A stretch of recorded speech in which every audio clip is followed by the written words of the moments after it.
All right, live. All right. Well, everyone, to those who are listening, you are listening to the first episode ever that Cody and I got bored one day while we were playing Call of Duty and decided to do a podcast. So you're listening to the first ever episode of the Big Boys podcast. Welcome back to the Big Boys Podcast. Today we're going to be talking about stuff and stuff. Stuff and things and stuff. Stuff and things and stuff. So, Cody, why don't you lay out how your tournament went today? Tournament was pretty solid. So for those who don't know, we were doing a tournament of, it was called the Yuletide Beatdown Tournament. I'm a streamer on Twitch, and some of the things that we do over there are just insane. Mainly me getting my ass beat by people who are 10 times better than me. You get your shit folded every time. Every time you play, like just when you're streaming normally, you get your shit kicked in. Second that camera's off, second I'm stopped rolling, I'm actually halfway decent. No, but and so we were doing the tournament. We wanted to do this one a little bit bigger because we did one beforehand. It was pretty fun. We did a smaller cash prize.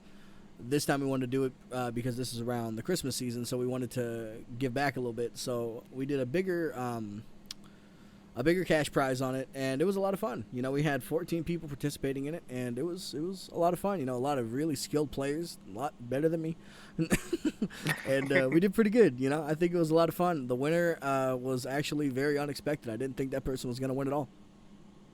Especially going up against who was it? The one that won the first tournament? Yeah, so it was actually a newcomer and the reigning champ from the last tournament.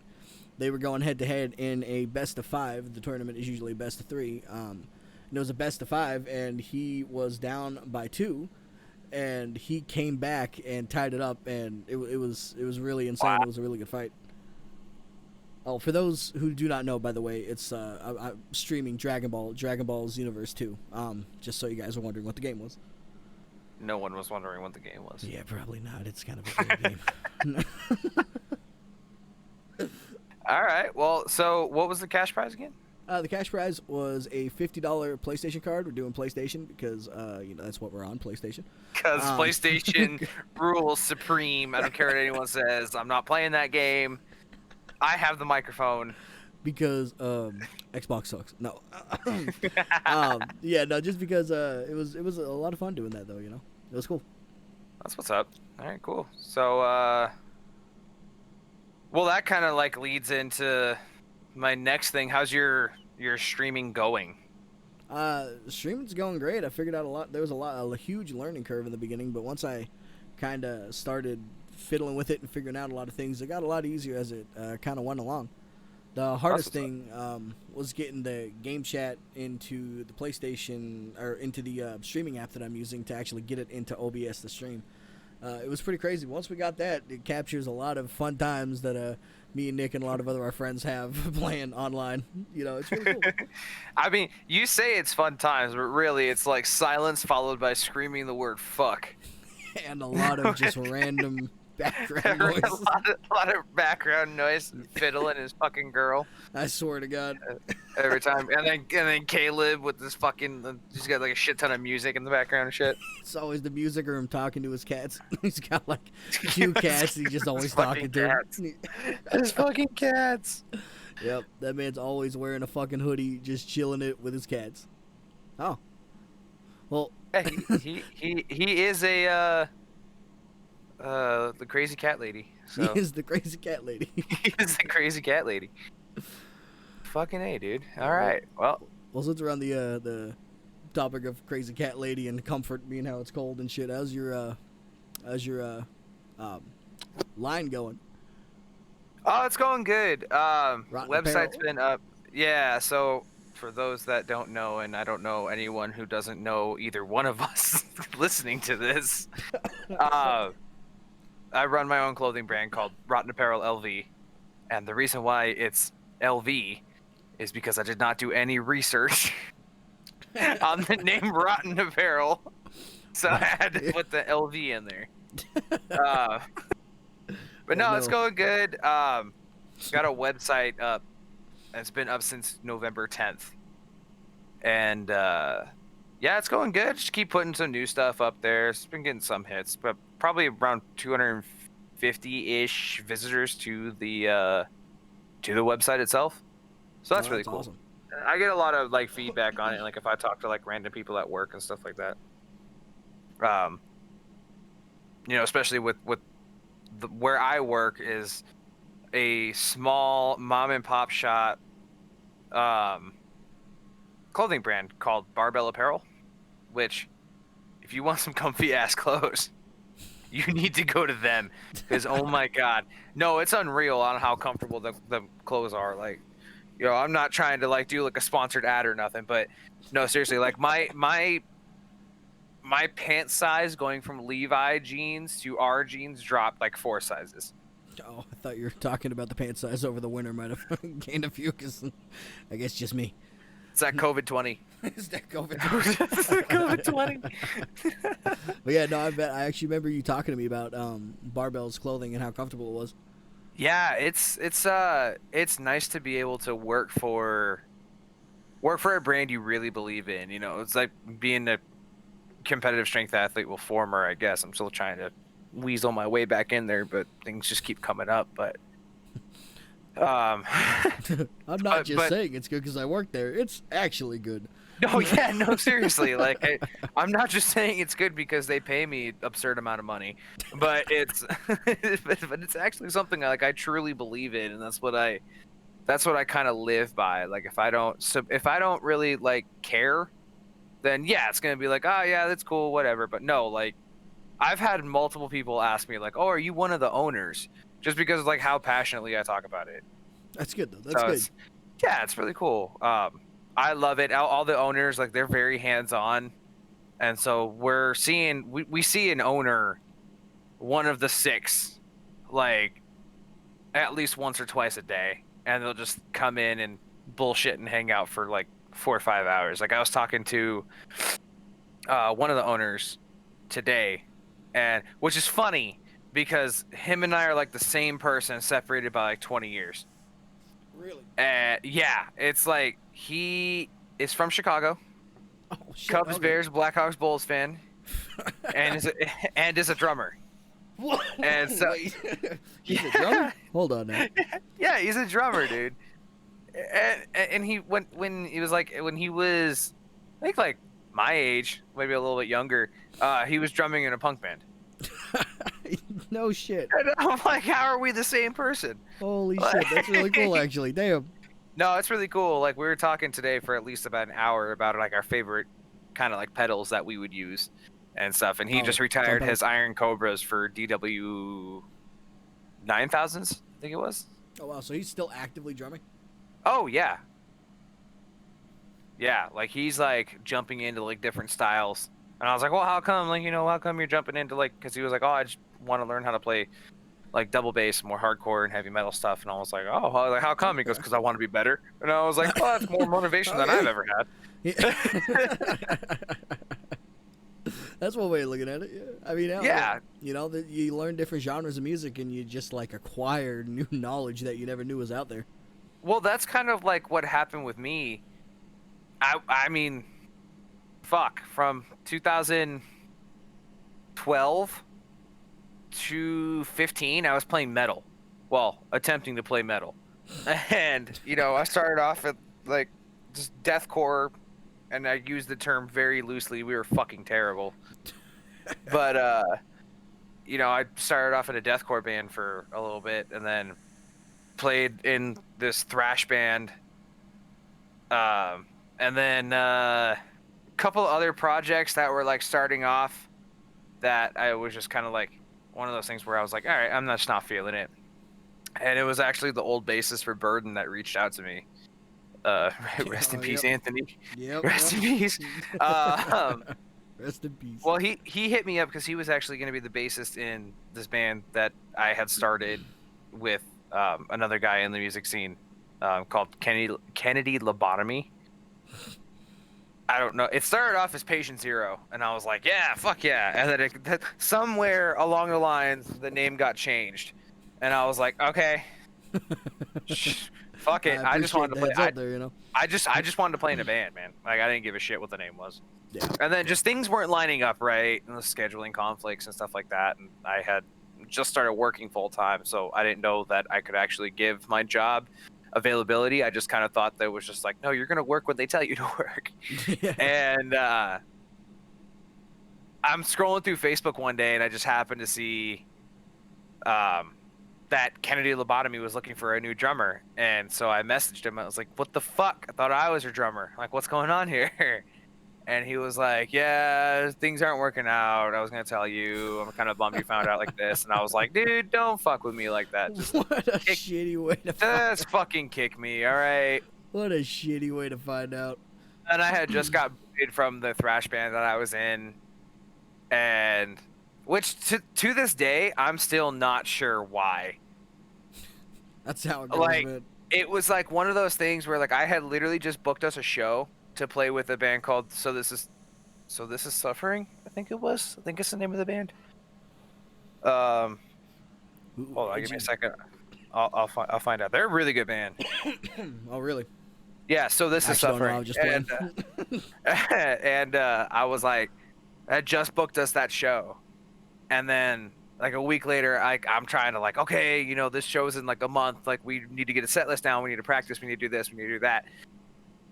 Taking command of it, and I had just like worked it out to where we were like recording our little 4-track demo for free because, you know, we just need to get some music out there and just get something.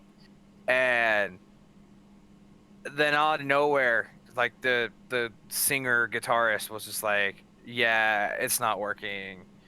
I honestly believe it had something to do with the fact that I was 17.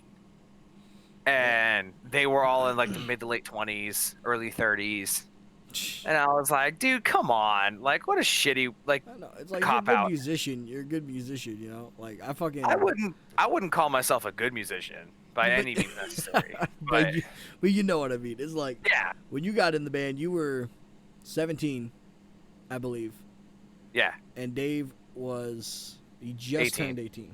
He had just turned 18, yeah. And, yeah, like, throughout the entire time, me being a musician, too, like, you know, I believe I started when I was, like, 16 years old. And, you know, jamming with whoever the hell I could, you know, just small stuff here and there, you know. Yeah, like, I didn't give a fuck. Like, I did not care how old anyone was. At that point, I didn't even give a fuck about the genre. I just wanted to be like, no, I want to play music. Like, I don't give a shit about anything else. I just want to play music. Yeah, you know, and that's basically how it is for a lot of people that age, too. They just want to play music. That's why I never turned anybody down for that age, nor did I discriminate towards that age, you know what I mean? I was like, if you could play music and you can play music well, and you can hold the part, screw it, man. I mean, by all means, dude.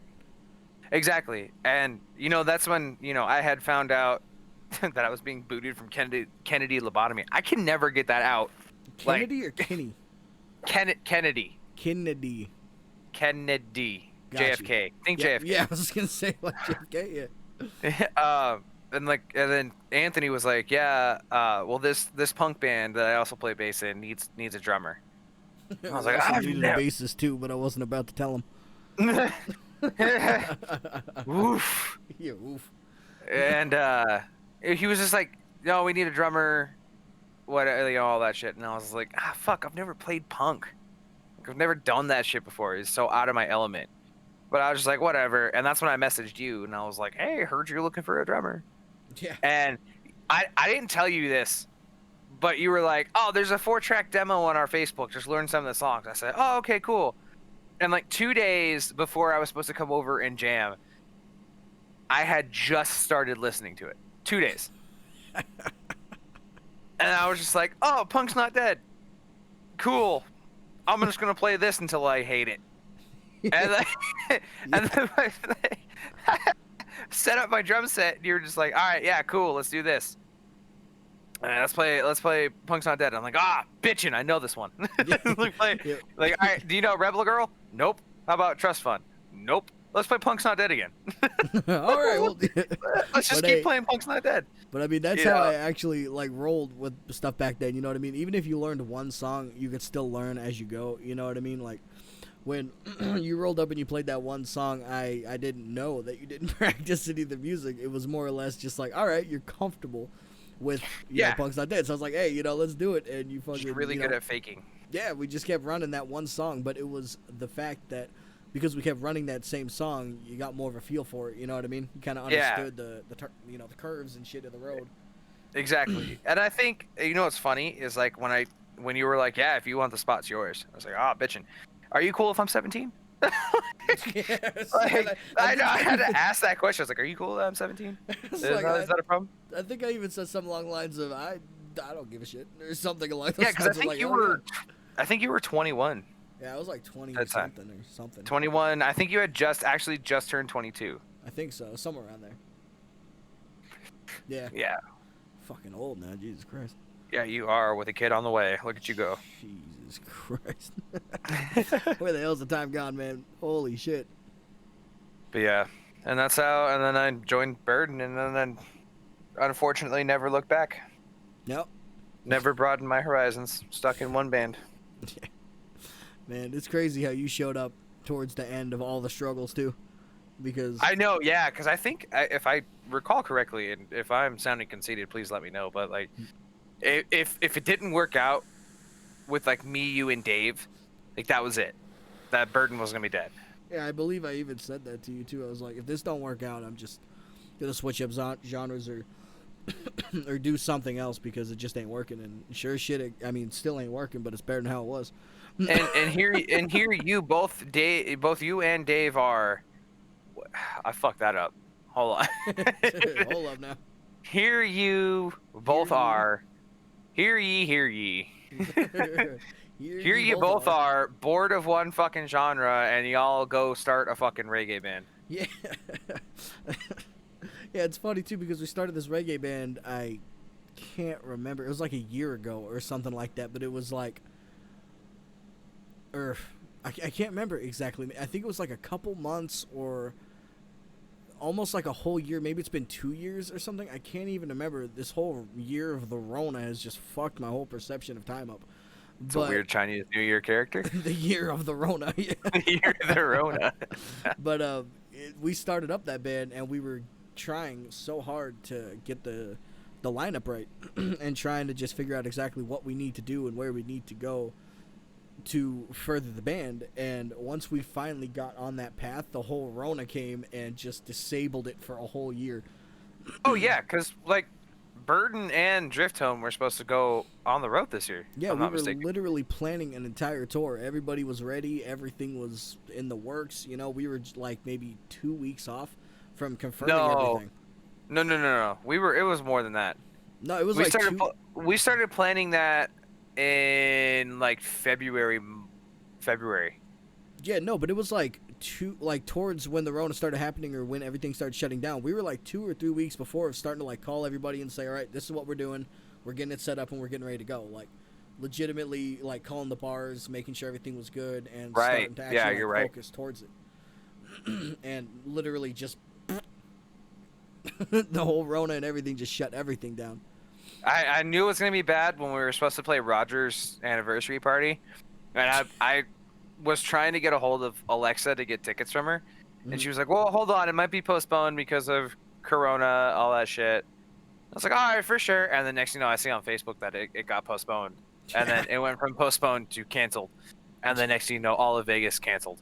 Yeah, all of Vegas just canceled. Like all of Vegas just canceled, and I started getting an extra $600 a week, and I was like, "Whoa, hey, what's going on here?" All right, so bad virus, good money. That's how I started rotting. I'm telling you, man, if that next stimmy ever comes through, we're still getting that drum kit, right? Oh, 100%, 100%. That next stimmy comes in, you and I both are getting the strike pro. Oh, bet. Oh yeah, I'm so ready. On an unrelated note, my hi-hat pedal is kind of fucked up on my electric kit now. Oh, you mean your 13-year-old fucking electric kit that sounds like that doesn't even register? Hey, some of the hits. Hey, she gets by, man. She kind of leaky. No, she don't. She fucking limps by. What do you mean? She's kind of leaky, and you got to jump start her every time you want to go somewhere. But she good. You gotta put that son bitch in neutral, then crank it. Neutral, roll her down the hill. Hell yeah, she's good. She's good. No. Bro, my left eye is killing me. Oh yeah. Because this is not day 1. This is day 2 of getting soap in my eyes. And I don't. So yesterday it happened. I had like a glob of fucking shampoo, and I guess I got like when I went to go like put it in my hair, I got too close to my eye with my left hand, and it was just like a dime size of shampoo in my fucking eye socket. And Oh god. it was like literally someone took a piece of the sun and replaced it with my eyeball. That is rough. What kind of soap are you using? I don't even know off the top of my Maybe head. you I should don't know. It's blue. consider switching to what is that shit? I don't think no matter what I switch to, that soap is ever gonna feel good in your eye. What's that I don't shit? think The non-tears though, the baby shampoo. First of all, it's non-tears. No. Huh? No, the baby It's- shampoo. Yeah, it's non. I thought it was non-tears. No, what is it called? What is the baby shampoo? It's like Johnson and Johnson's, I think. Hold on. Fucking tell you Hang straight on, up, I because got I remember hearing about it and it was just like non-tears. Hang on, I got you. Let me look this up real quick. If I could type, that'd be Baby sick. shampoo. Yeah, right. I had to- Oh, what the fuck? Shampoo. Okay. This Tear. do not speak. I do not read Spanish. This is. It doesn't help that tears and tears. It's spelled the same. I was gonna say. So it's just kind of up for debate there. Oh, okay, yeah, you're right. Yeah, you need to What get does yourself some no Johnsons more and Johnsons. tears mean? But everyone can relax. There's no more. The no more tears means the product won't sting if gotten in baby's eyes. I am not a baby. I mean, you just put a hot coal in your eyeball, so maybe.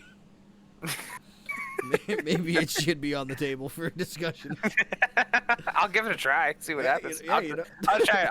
I'll take a dime size and just directly implant it in my eye This and man's see what gonna be in the happens. shower. All right, non-tears. We about to see. You're just.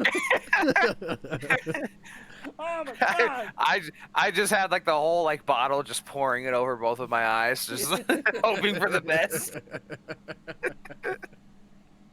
Oh my god. Hey, you might find yourself. You have like a gift or something. What if like that last shampoo to the eye or something like? I triggers am some Eye super- Man. Yeah, it's like some superpower or something. Man, it's like come I around, am Eye hear Man. ye, hear me, hear ye. Come see me shove 2 whole lemon rinds in my eyeballs. This man's gonna be I the will main stop a attraction. bullet with my eyeballs. If you blink though, that's gonna be a little rough. You gotta. We're just stare not talking dead. about blinking. I don't know. I need some of that shampoo though. That's all I'm saying. If it did that for you. So I'm gonna change the subject a little bit because my eyes are stinging just thinking about shoving fucking Whole lemons in your eyes. whole lemons in my eyes, dime-sized fucking soup and needles and shit. And no, thank you. Hold Wait, Okay. All right. did we say needles? I don't think Were we we did. talking but all about right. needles? Oh, I'm sorry. All right. That must have been just a dream I had. My Huh. apologies. If you like that. But I want to tell you, dude. I really want to tell you the story Yep. about what happened to me at work today. Oh, It was really cool. It was really fucking cool. So, Erik Harris is number 25, plays safety for the Raiders. okay. He came into my job today, and he has gotten to know the owners really well because we're one of the owners that was actually there today. He handles a lot of like the player relationships and marketing for like gyms and stuff like that. So he knows a lot of people and is in contact with a lot of people. Well, one of his contacts is the fucking Las Vegas Raiders. Okay. Yeah, like he has had like there's been like 5 or 6 that would come through the store and just pick up a bunch of shit. I think his name is Daniel Carlson, their kicker. Like there's videos of him like kicking a fucking field goal, wearing our jeans and shit. Oh shit! Really? It's really fucking cool. So like they don't come through as much, but Erik comes in like once a week if the Raiders are playing in Vegas or if they have a bye week or something like that. Okay.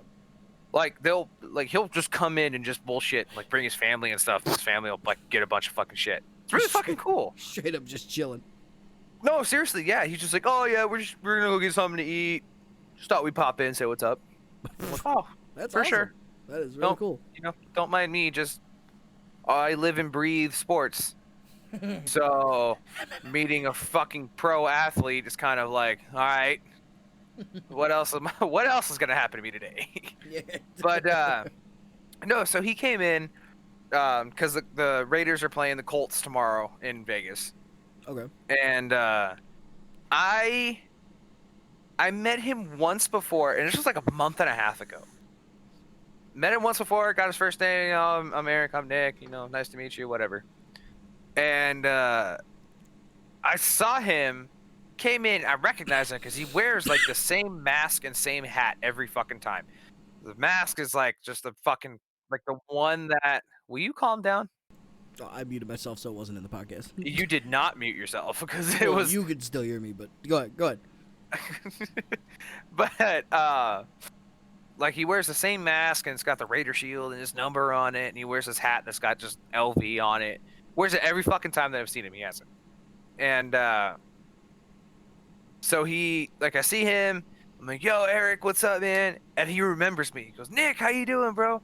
And I'm thinking to myself, Really? I'm just like, yo, that's dope. Like, I'm talking about, like, I'm not just talking about like a regular customer that comes in, because I have like my own like quote unquote clientele that come in, ask for me, I help them out, right? Mm-hmm. This is a pro athlete. This is the guy who lines up against future Hall of Famers, man. Like, Jesus. Like the quarterback that they're playing against, that the Raiders are playing against tomorrow. Like, he's destined for the Hall of Fame, dude. It's unreal. That is incredible. He just walks in and he's like, hey. Yeah, like, seriously. And I was just like, oh, fuck. Okay, cool. He remembers me. Like, that's really dope. And so him and I are just talking, we're bullshitting, and I asked him, I was like, hey, I want to know where I can get your jersey, because like you've been real tight with everyone here at Barbell. We love you guys. Like, where can I get your jersey from? And Nick Kwiatkowski, because he was an ex-Bear that I loved that dude when he played for the Bears. He was just one of those gritty ass fucking linebackers that would fuck your shit up if you were open. It was nice. And he was like, oh, unfortunately, I'm not like popular enough to get mine already kind of mass produced, so you have to get it like custom made. I was like, that's no biggie. It's only like 120 to 150 bucks. Like, I'm not really worried about that. That's no biggie. Okay. I have paid more for jerseys before.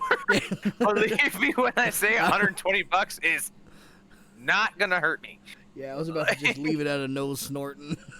Yeah. Like, my prized possession Michael Jordan jersey was fucking 350 bucks. Like, I'm still trying to recover from that. But so I was like, oh yeah, for sure. Like, I'll just swipe it. And he was like, hey, when you get it, let me know. Hit me up. I'll come down here. I'll sign it for you. Really? I was like, dude, fuck yeah. I was like, that's fucking dope, dude. Thank you. He was like, yeah, of course. I was like, well, how can I get a hold of you? And he was like, well, do you follow me on Instagram? And I was like, oh yeah. Like, I followed you from the first day I met you. And I was like, yeah, I even commented on one of your stories on Instagram because you had posted the video of Nick with the game-saving interception that he'd had with one hand.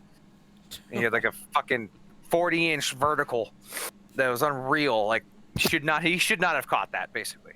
And I was like, I commented on it, but you got a blue check mark next to your name, bro. I'm not expecting you to contact me back, type shit. Yeah. He was like, oh, you follow me? And I was like, well, yeah. And he was like, again, you have the blue check mark next to your name. You're a fucking starter for the Raiders. Verified.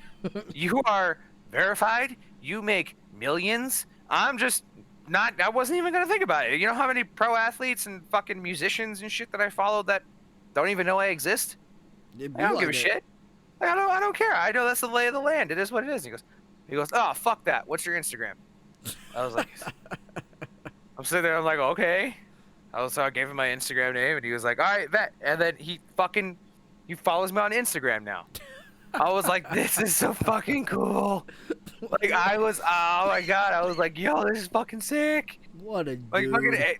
fucking Erik Harris follows me on Instagram. I guarantee if I go to any Raider fan, I'm like, yo, Erik Harris follows me. They're going to be like, who? And I'm just like, fuck you. He's a great dude. But you fucking know who he is. But That's incredible. But pro athletes like that are like super down to earth and they give a fuck about the fans, like that is such a rare breed and a rare find nowadays. It really is. And it was just to find anybody of that status that actually gives a shit, you know? Yeah, and I was starstruck for sure. I was fucking starstruck. That definitely goes up like top 10 cool moments I've ever had at work. I think my top 3, one of them is when I met Dion Bush, the safety for the Bears. Mm-hmm. When I was working at Lids, he came in and I was like, it was pre-mask, so like obviously I saw his face and I was like, man, this motherfucker looks familiar. Like, man, I just want to know, like, why do you look so familiar? And it's like, you know, usually, especially working down on the strip, you see a lot of people coming in with like really flashy jewelry. Yeah. And like, you know, Rolexes, diamond necklaces, diamond bracelets, rings, all that shit, right? So I'm like, all right, for sure. But usually what they're wearing is like, you know, dress pants or jeans with Chelsea boots and like a dress shirt or blazer, all that shit, right? So they're dressed nicely is what I'm trying to say. Yeah. This guy came in wearing sweatpants, a crew neck, had like a $250,000 Rolex on, and like 5 or 6 bedazzling diamond necklaces. Oh, man, Blinding that dude diamond walked necklaces. in with the bling. He was iced the fuck out, Cody. Iced out, bro. Oh my god. And I was like, all right, you don't just dress comfy and wear casually $250,000 on your fucking wrist like it's nothing, dude. Yeah. And so I'm sitting there and I'm like, man, you're somebody. In my head, I'm like, you're somebody. I was like, man, he's built. Maybe he's an athlete. Maybe it would be cool if you played for the Bears. And this is before I knew who he was.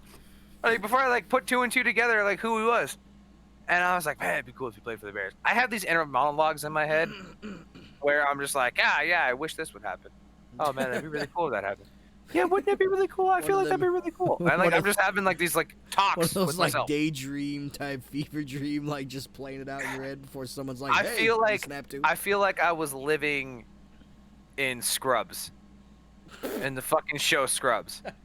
Like every time, like I'll have like the inner monologues in my head. So we had to at Liz, we have to get, you know, everyone's email addresses and sneakily sign them up for a reward program without them knowing. Yeah. So I asked him, I was like, hey man, like, can I get your email real quick? So he gives me his email. Sure as shit, his email is his first and last name.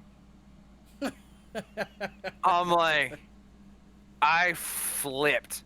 Really? Oh my god, you're Dion Bush, you play for the fucking Bears! He was like, yeah, that's me. Like, he was cool about it. Yeah. He could tell that I was like damn near close to tears. Holy And shit. I'm like, oh man, I was pumped. I was pumped as a motherfucker. I was like, look, I got a couple questions. 1, can I get a picture with you? 2, can you sign something for me? He was like, oh yeah, absolutely. I was like, Running "Fuck down you the bet." whole generic I fan. sprinted to the other side of the store where all of our football hats were, grabbed the first Bears hat I saw, threw it at my coworker who had a Sharpie ready. He knew what was going to happen. Dakota. Oh yeah. Dakota knew exactly what was going to happen. And this dude's cackling and shit, and I'm over here like, oh my god, oh my god, oh my god, Dion Bush, oh my god. Push. But yeah, so it was just like, you know, it was really cool. And he took a picture with them. It's up on my Instagram too. And yeah, it was just super cool dude. And I was like, wow. It's like, oh, I tell him, I was like, tell Ryan Pace, who's the Bears GM, like, tell Ryan Pace to give you a, what was it? Oh, what did I say? Oh, tell Ryan Pace to give you a fucking contract extension. You just gotta laugh. Yeah, I laughed, brushed it off. Like, oh my god, this kid's a fucking psycho. Hey, the sentiment was still there. Okay. I'll tell you what though, there's like nothing more demoralizing than seeing like people your own age making millions. Oh Like yeah, I it's remember rough. I was watching fucking 2019 World Series against the Nationals and Astros, and the Nationals left fielder, his name is Juan Soto. At the time, he was 22 years old. Oh man. He had just won the World Series. Oh no. I mean that's awesome, but like, geesh. I'm sitting there watching him like, oh fuck yeah, Nationals, hell yeah, do that shit, yeah, fucking win, like hell yeah, beat the cheaters, like I'm cool with that, like fuck yeah, let's go. And then I realized how old Juan Soto was, and it just sunk me. That's just I'm like, we're rough. the same age, and I work at Lids. You're making millions, hitting a ball with a stick. Yep, that's generally how it goes, man. It's fucking crazy. That's my life. Better go to sleep so I can be at the store at 10 in the morning. Like, shit. Fucking Yep, demoralizing. absolutely, man. But yeah, that's a story I wanted to tell you Well, that is about killer, Eric. dude. Oh, dude, he was so fucking cool. Like, I was like, wow, I'm surprised. Yeah, just So right off the I bat, told he him, just follows you. Like that's so cool. oh yeah, 100%. Like, I was not expecting that. I'll tell you that much. I was like, no, you don't have to follow me. He goes, oh no, I'm gonna fucking follow you. And I was like, well, who am I to say no? Okay.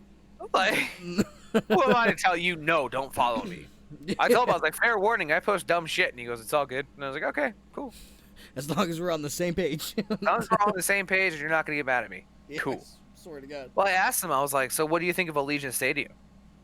He goes, it's cool. He goes, but it's like, I'm used to the grind, man. He goes, he was talking about the Coliseum, and he goes, yeah, it was old and rickety, but it was cool. Like, that was like, there's history there. And I was like, no, I definitely feel that stuff. And he goes, man, having no fans in there fucking plays such a huge toll.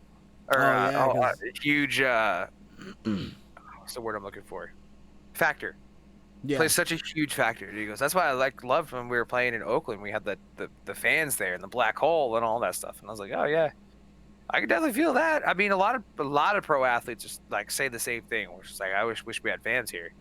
Yeah. And especially with football being such a momentum sport, you know, that crowd really plays a factor. Because they get too loud, you know, opposing quarterback, like, you really got to yell your fucking plays.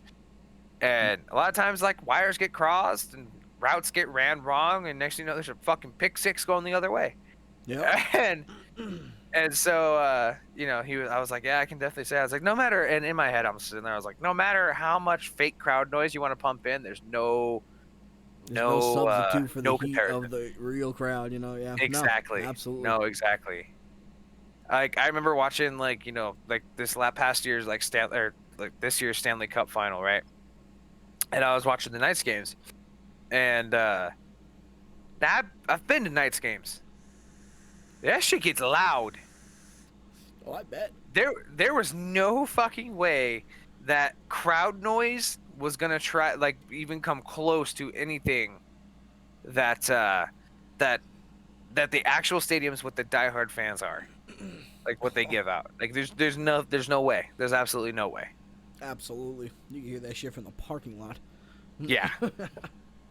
Yeah, No, that's actually why seriously, it was so weird. Not to hop around for a minute, but you're still good. speaking on the whole lack of crowd. That's the whole thing. We actually were talking about when we were talking about playing a show, and we were going to be live streaming a show. And I was like, we were talking about it, and one of the things I actually brought up was the fact that it just isn't going to be the same without the crowd. So I 100% believe that with any type of sports or anything that's very heavily driven by an audience. Oh yeah. No, I agree with that, dude, wholeheartedly. Oh my god. Like I think even you and I were just like, no, it's not gonna be the same. Yeah. Really not gonna be the fucking same. Well, especially because like with Burton, we are so crowd driven, 100%. Where it's like, you know, for instance, in 8 days, about a week, it'll be a year since we played our last show. Yep, I actually looked over to the right of me, and I looked over at the flyer that's on my wall in my bedroom right now. December 21st was the last time we played a show. Yeah, and it's with how sick as fuck that crowd was, and I'll never forget Christian from Call Shot getting ripped off stage I by still security. didn't even know what was happening. I didn't even see it, and it happened in front of me. Yeah. But the best part was is like if you go back and watch that video at that time, you just see him getting sucked into like a black hole. Yeah, 'cause you couldn't even see the You just security him guard fucking really. disappear. Yeah. He just gets yanked off the fucking stage. Yeah.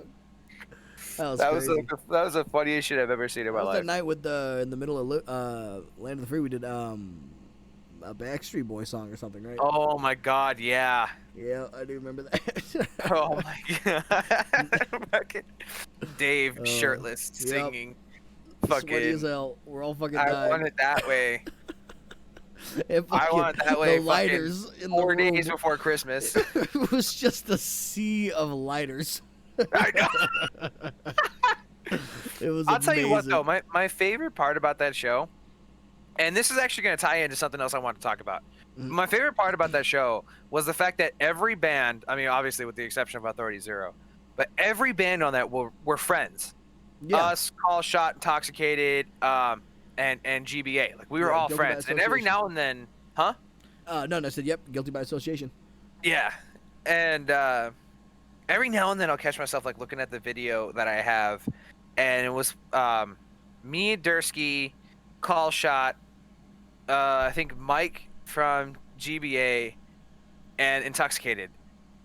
We all went over to you and Dave. I think stayed at the venue, but we went to Evil Pie Oh, that's to right. go get some pizza, and we were all just sitting there, and it was just it was so nice because we were all just bullshitting, just talking about like what songs we're gonna play, oh, what are you thinking about, like how many tickets did you sell, do you think it's gonna be a good draw, like all that shit, right? We're just bullshitting about it, and it was just so cool because it was just like, yeah, we're all friends and we're about to go do what we love and just go play punk in Absolutely. front of hopefully a good crowd. And everyone that showed up, I absolutely love to see people that show up to see the opening bands, even though they're there to see the headliners. Oh yeah. Like I talked to a bunch of people that were there just solely to see Authority Zero, but they wanted to see the support because they knew that everyone that was on the bill, except for the national act, was all local. Yeah, they wanted to kind of tune in and just see what the city had, Yeah, like that's what I just loved it, man. And that's probably one of my favorite shows, which actually ties into our next topic of conversation. Cody, I want to know the all-time best show that we've played. Now, mind you, it could be with us or Drift Tone, but mainly us, because half of a Burden on Society is starting this podcast. So not a conflict of interest, huh? No. No, me never. No, honestly, I don't know, man. There's been so many freaking shows. There's a lot of them that were rough. There's I'll a lot never of them that forget were the really backyard show we played. good. With no where light, there- and the only fucking light in the back were the three shitheads sitting on the wall on their phone. Yeah, Yep. and the pity golf clap after every song. Yep. Or the other backyard show where there was no lights and we had to use the flashlights on our phone in the middle of a fucking dirt backyard. Two different shows, by the way, mind you. Those are two completely different shows. Right, That's why we also stopped playing backyard shows. backyard shows. I think my favorite show has to actually, it's got to be that Days and Day show. And I know you probably knew I was going with that one because it was I just actually so didn't. really, it was so fucking nuts. Like, so for those who don't know, I want to give a little backstory to this show real quick. This show, Days and Days was rolling through town, and David, the bassist of the band, he is a huge fan of Days and Days, and kind of got all of us kind of hooked on Days and Days. And for those who don't know who Days and Days are, they're a folk punk band, and they're really badass, really good music, very heartfelt. They got a lot of heart in their music and their lyrics, and it really does hit you, And they were rolling through, and we were just like, man, wouldn't it be nuts to play a show with Days and Days? And we were like, yeah, it'd be fucking cool, but I don't think we ever really pursued it anymore. And then Brittany, my wife, she actually contacted Days and Days and was talking to him, and actually wrangled that showdown for us. You remember that? Yeah, no, I do. Yeah, she actually wrangled that fucking showdown. Yeah, dude. Like, I didn't even know. So we go and we play the show, and we walk in there, and there's a lot of people in there before we even start to set up. Like, we walked in kind of, you know, case the joint, you know, checking the joint out before we start, you know, to like loading our stuff. And there's just a fucking room full of people. Granted, it wasn't that big of a room, but we were playing at the Garth, and the Garth was this just, right? Yeah, it was the Garth at the time. Yeah, the Garth, yeah. And we were playing at the Garth. And so we walk in there, and you walk into there, and it's just basically like a warehouse, like a small warehouse, like a big garage, essentially. And in the very far back of the garage, there is this half pipe. And then and the half pipe's not that big, mind you, you know what I mean? It's not as big as it seems. And there's like a pallet that you stand on, like a couple pallets for the stage, and it's just a concrete room with a shit ton of graffiti and a fucking bathroom. And that's all it is. It's dirty. You walk around there and it just looks like you could get HIV from touching a wall. And it is just disgusting, right? I missed that venue. Say, man, it was a cool venue. And so, like, we're walking in there and we can't even get in. Like, we are fucking ass to elbows with everybody type shit. You know what I mean? Like, we could not fucking move. And the bands weren't even playing. This was just people ready for the show. The show hasn't even began yet. We got there before the show started. And so a band went on before us, and it was cool. You know, it was pretty badass, if I remember correctly. There was a band that went on before us. I think one of them even needed to borrow our gear, or maybe it was after. I can't remember. It was a long time ago. There's a lot of yeah. A lot of things in between then. But and anyway, we go up and we get ready to play, and it's just packed. You know, we're fucking hustling our gear through. You know, we got these fucking 50-pound trying amps. To hustle our gear through, mind you. Holding the drums and everything kind of up so that way it doesn't like skewer somebody in the fucking eyeball, you know what I mean? And just trying to weasel our way through, and we get to the stage, we load up the shit, and mind you, there's maybe like 4 pallets in the size of the stage, and it's me, Dave, and Nick at the time. Dursky's not in the band. And so it's just us 3, and we're crammed up on a small-ass stage. And when I mean a small-ass stage, I mean if I step back a half a step, the cymbals in my ass crack. And, like, so there is there's no room I think to I know you're going with this now. Oh, yeah. There's no room to move, man. Like, it is so bad. But regardless of the show, regardless of the venue, and regardless of anything about where we're playing, we always try to bring the heat every single time we play to engage the crowd, to get some type of just anger out of them, just something, you know what I mean? And so we get ready to start playing, and from the very first set, they start moving, they start taking off, they start, you know, mosh pit and start running in a circle, man. They start going off. And it's cool, right? And then, like, a couple songs into our set, one of the dudes comes through, and he not pushes, but he's put, you know, the whole thing's pushing. But he got pushed from one side of the pit or something and ran into me. And I fall over. And as I fall over, I take a couple of the lugs from the kick drum in my back and move the snare drum dead into Nick's nuts. Yep. I believe we even like stuttered for a second and picked up right where we left off and kept it going, and they kept going like they didn't give a shit. I had to stop because it was so much force between you barreling into the drum set barreling into the snare into my cock. And it did not. I remember I was playing, and I watched it happen. I was like, "Oh no!" And the way that it fucking just caught everything perfectly. I thought I was going to literally kill over. I mean, he hit me with some force, and I'm a big ass dude, so I could imagine my big ass and the force of that dude hit me was definitely not a light tap to your nuts with the snare. It was not a love tap. That was a hateful tap. That was a hate fuck tap. That was a hate. And so we get done with the show, right? And we're fucking sweating, just gasping for air.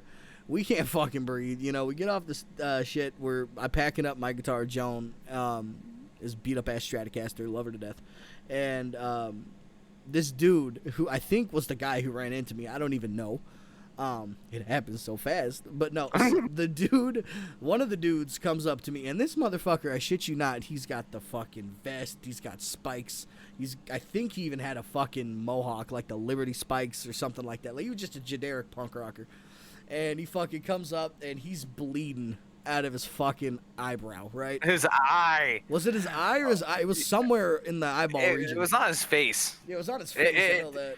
It was you could tell that he was the one bleeding. It was not residual someone else's blood that flew onto his face. He was bleeding profusely from his face. Yeah, and he comes up to me and he's like, "Bro, you guys killed it," or something like that, and gave me the fucking bro hug or whatever. And I'm like, "Oh, yeah, okay."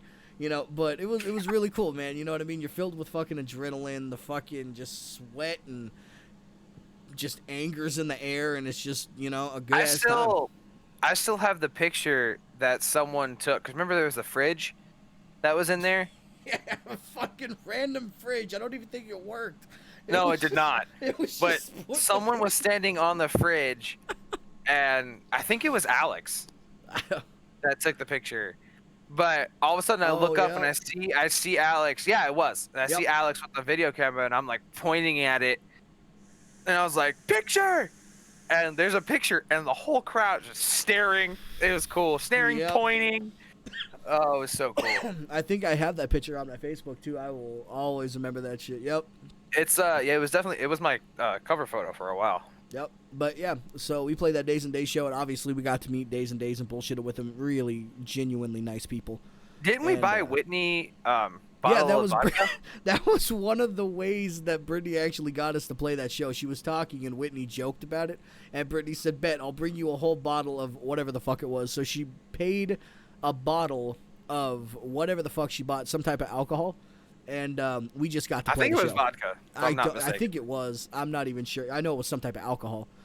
Probably vodka. They go hard. I don't know. But it was you know, she bought him the bottle of alcohol, and that's how we played the show. And it was a really good show. You know, we met him, talked to him, got some pictures, and went home that night and passed the fuck out. It was a great time. But yeah, that was my favorite show. What about yours? Ooh, it's a good question. All right, mine's a tie. I'm gonna be honest. Mine's a tie. Oh. Between the December show last year. No.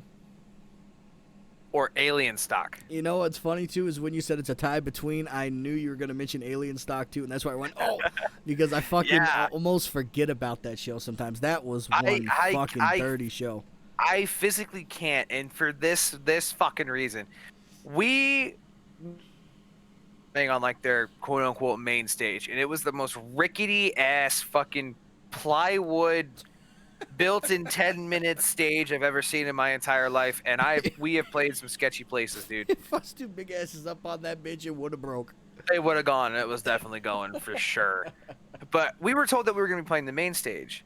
And so we're like, "Oh, yeah, fuck yeah, let's do this." And then we get told that we're going to be playing the quote-unquote bar stage. And that quote-unquote bar stage was a piece of carpet on the floor under a canopy next to a Coors Light truck. I will have some things to add through this story, so please continue. But so we set up. I think we started at like 1 or 2 in the afternoon. We rolled up kind of late, and started at like 1 or 2 in the afternoon. We played. There was like maybe 5 or 6 people watching us. So we're like, all right, whatever, fuck it. We've played worse, like whatever. So I think it was Wabajack, right? Yeah, at the time, yeah. Okay, yeah. So Drifttone, who was formerly Wabajack, part of the whole lineup changing and stuff, they played the main stage.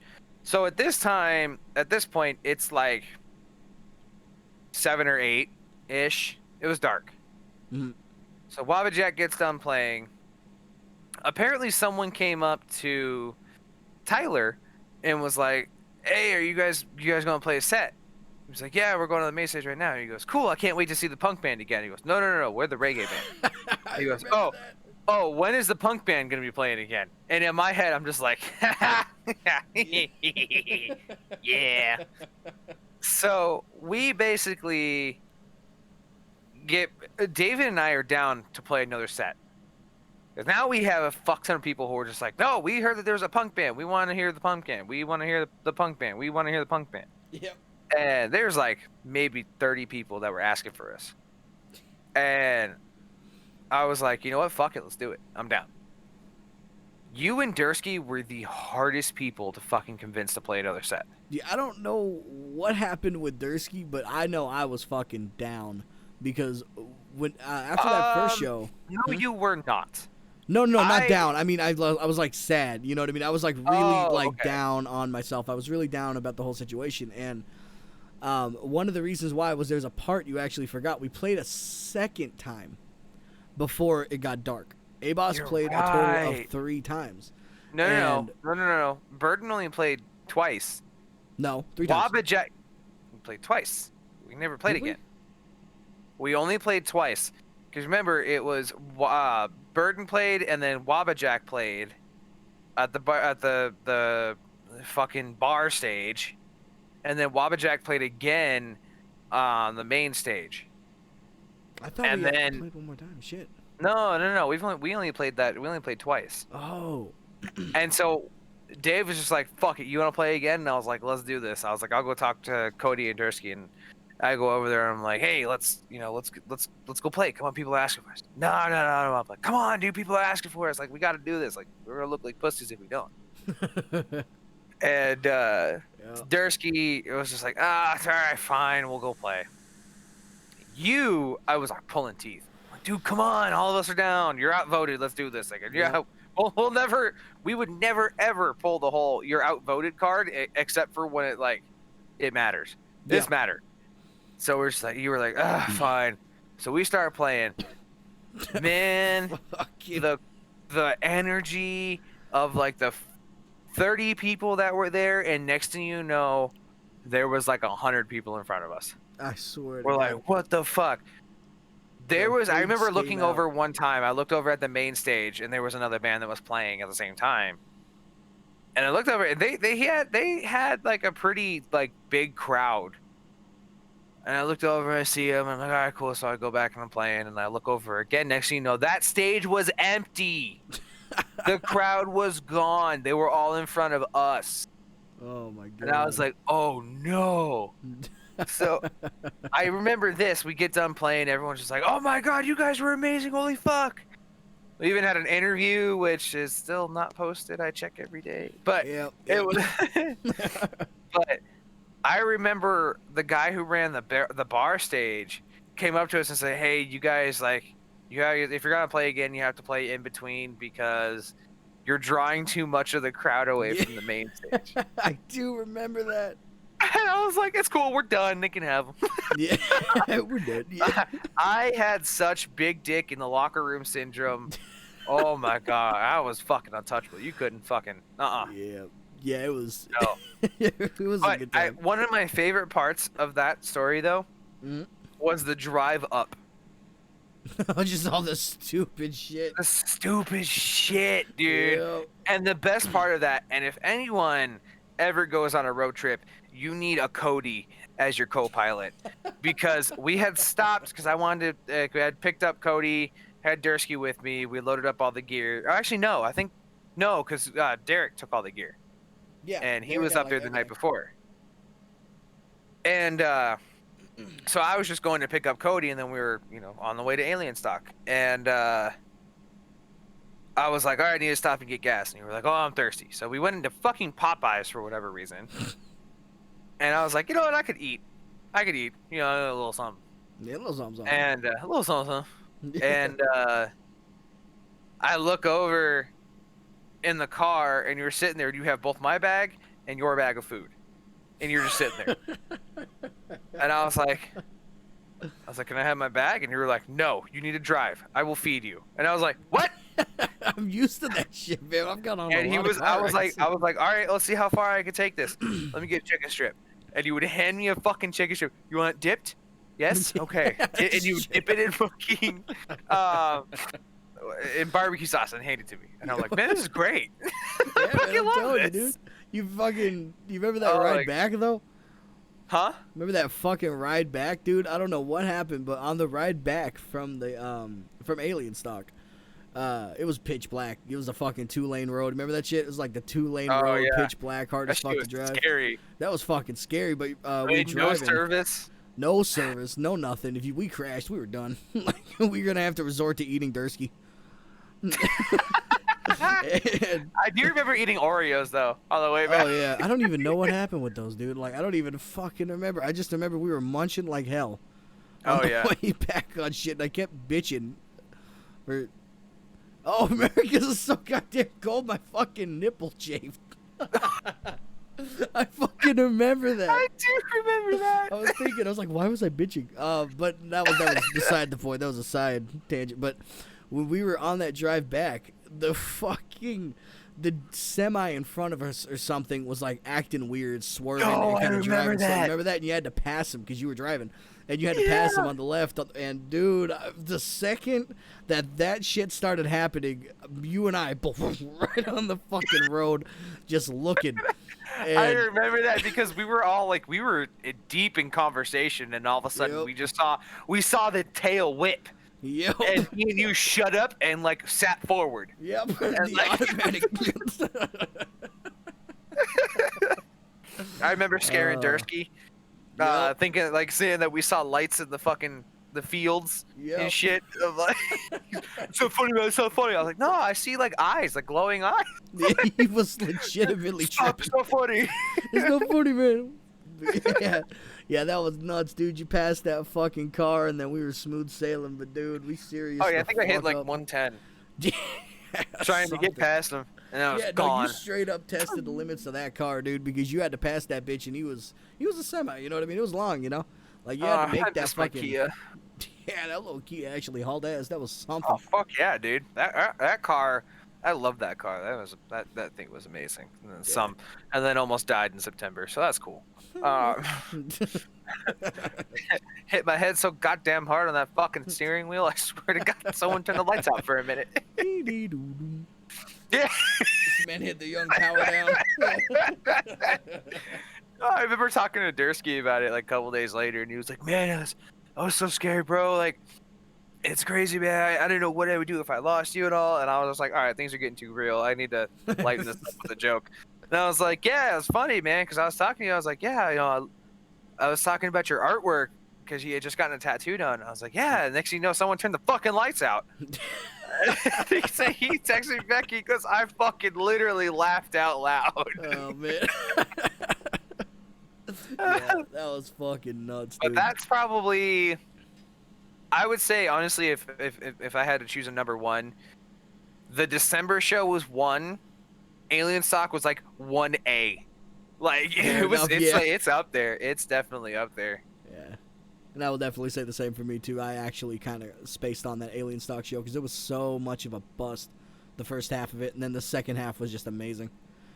Because Yeah, dude. on top of like being promised that we were gonna play the main stage and then playing the I was time. fighting so hard to get us on that shit too. I know, dude. We were even promised that we were gonna play on that, and then nothing happened. And then, you know, we didn't get a chance to play the main stage, and we also played the, you know, in the middle of the day where it was just complete and utter just shit. And then all of a sudden, the night Freaks fell and come out the at freaks night. came. Exactly, the freaks came Freaks out come at out night. at Dude. night.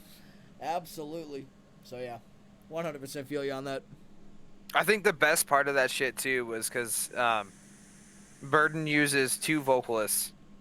You know, Cody sings and David does backup vocals. Yep. Well, we had one guitar stand, or not guitar stand, mic stand. Yep. David MacGyvered some shit. And this was like the most punk rock thing I've ever seen in my life. He ties the microphone to the canopy that was over us, and it's hanging down like Lemmy style. Yeah. And he's just playing like screaming into it, man. It was the coolest shit I've ever seen. Like, there's a picture I have. I'm gonna have to send you later, dude. But it was just the picture I have of all of us playing, and Dursky's like mid headbang, you're screaming, Dave's screaming on a makeshift microphone stand, and it was cool. Like, that was like pure pure raw emotion into every song that was played. It was cool. Absolutely. Yeah, I do Fuck. remember that fucking hanging that microphone off the canopy. Shit, how long have we been recording? Going on for a minute, I think. This might be kind of reaching all the time we got. Does it tell you how long? Yes, it does. An hour and 4 minutes. Jesus. Yeah. Well, before we close it out, I'm trying to see. I'm looking at my notes. Any news with Drift Tone? You guys releasing anything else, or? Nothing really. We're working on a song that we're trying to release. And by working on a song, we're basically just gonna do the last listen of it, make sure it's mixed, and then get some artwork going, and then release it. And yeah, that's pretty much it. Are you guys meeting up or no? No, unfortunately, I'm not able to meet up until after this whole Rona thing kind of lifts up because of Brittany's work. Gotcha. Oh, that's right. I remember you telling me about that. Yeah, and because some of my family and shit, and it's it's kind of crazy too because every single one of the band members they all work. Everybody works, so it's kind of one of those things that at any point in time that could happen. That could be a reality. Right. No, So. I definitely understand that. Being, speaking from someone who has family at home who, if they do catch it, start planning the funeral type shit. So Yeah, absolutely. So it's as shitty as it is. But all right, cool. Well, I'm looking forward to hearing that. Yeah, if you need artwork, hit me up. I think I know. Yeah, I know a guy. All right. Well, some news with Burden. We just dropped our third record. Yep. Called Revolution. Revolution? Huh? Resolution. What's it called? Revolution. Revolution. Yeah. I'm gonna be honest. I checked out for most of that recording process. Yeah, be like that. I know. I was driving the car. Yeah. You and Dave. That was I was just there. That was a But yeah, process so and a half. we have our third record out. Yep. On all major music streaming platforms, Wherever you get YouTube, your Apple Music, Spotify, all that shit. Huh? LimeWire. Shop no. Want to give your family computer AIDS? Pornhub and LimeWire. Hey, that's a nice cocktail right there. That's a Tuesday night for me. All right. Well, Yeah. I think that'll do it for episode 1 of the Big Boys podcast. We appreciate everyone who listens to this. This is just a little kind of idea that I had. I've been listening to a lot of podcasts lately, and I'm just like, fuck, I really want to do one of these things. I could talk for days. Yeah, I think it turned out pretty fucking good. I think this is definitely going to be interesting to see how this goes, and hopefully we can actually figure out how to get this up on wherever you get your music. Somewhere. LimeWire. Yeah. So LimeWire, Pornhub. Pornhub. I think eventually we'll have guests. Yep. So if you're listening to this, please, I don't know, give us questions or something that we can answer the next episode. Yeah. Yeah, I'm down for a fan question, and I used fan loosely, but More or less something to talk about because or less. We literally put all of our topics together in like 5 minutes. Yeah, pretty much. just random shit that popped in our head. Exactly. But all right, guys. Well, we appreciate you guys tuning in. We'll see you next week. This is the Big Boys Podcast signing out.